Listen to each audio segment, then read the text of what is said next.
The 1920s seemed both highly conservative and radically modern.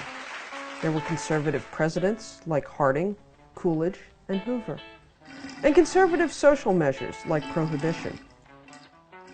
In the 1920s, the KKK emerged as a major political and commercial force, gaining control of several state legislatures. Today, our unity is threatened with the hordes of immigrants who have sought shelter under our flag.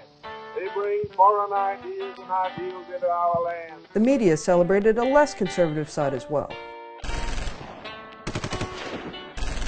Gangsters, jazz-age flappers, and a Hollywood movie culture that seemed both glamorous and dangerously immoral.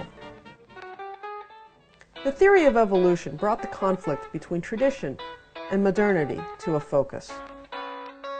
In 1925, Tennessee passed a law restricting the teaching of evolution in public schools. The American Civil Liberties Union regarded such laws as unconstitutional infringements of free speech, and it had publicly offered to defend anyone who willingly broke the Tennessee law.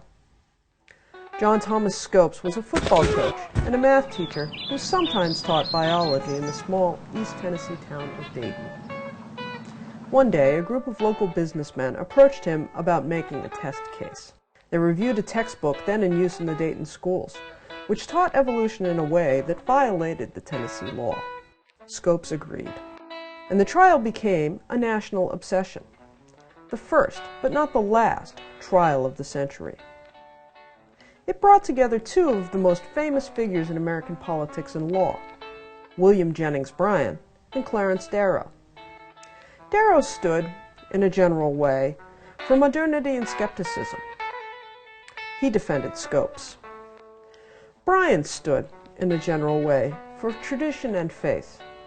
He defended Tennessee's law. The two men's presence at the trial helped set off a media circus. It drew the attention of newspapers, magazines, ministers, politicians, philosophers, radio broadcasters, and average citizens. Your task is to figure out how the Scopes trial was more than a simple debate between evolutionists and creationists.